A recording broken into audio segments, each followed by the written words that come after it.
Hello again to all and welcome back into the channel for this week's review of the Falcon and Winter Soldier debut on Disney+.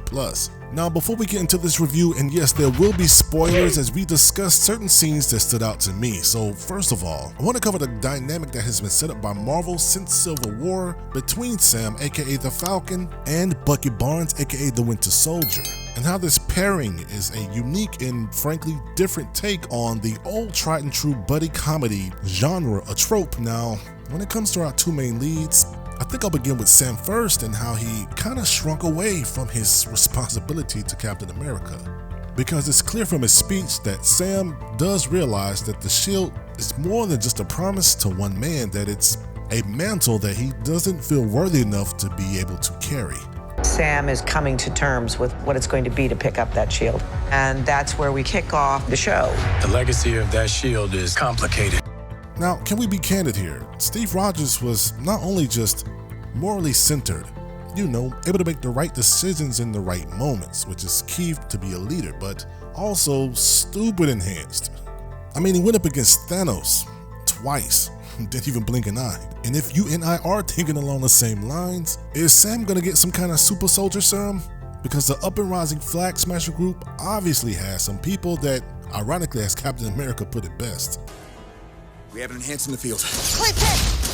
now, whether or not they're going to boost his abilities physically, there are two things I'm interested in seeing playing out in the show. Number one, how exactly are they going to treat Sam with him not having enhanced abilities, much like his predecessor did? Then again, now I will admit, Black Widow did hold her own against every threat that the team has faced thus far. Not to mention that at the earlier part of the episode, Sam did face off against one of Captain America's old opponents from the Winter Soldier movie. So he does have that going for him. But number two, I'm really interested in seeing how he's going to deal with all of his personal issues, namely with his sister and her wanting to sell the family boat that belonged to his dad.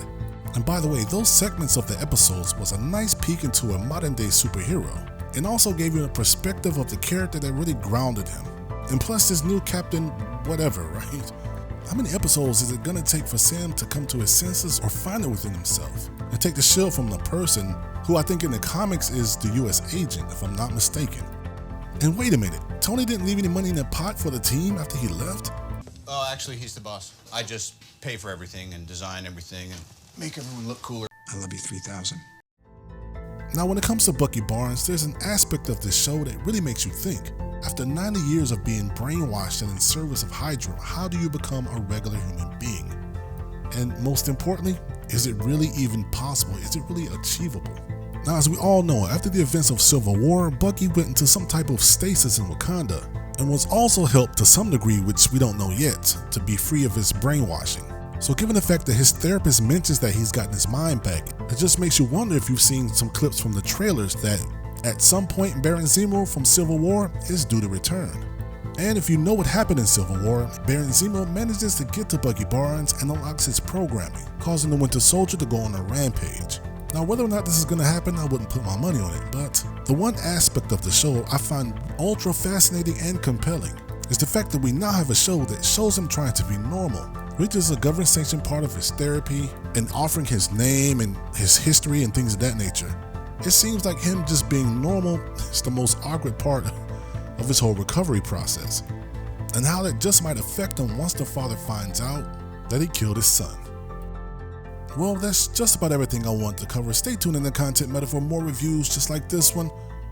Be on the lookout for the new Falcon and Winter Soldier review that will drop between tomorrow and Saturday. And until then, see you then.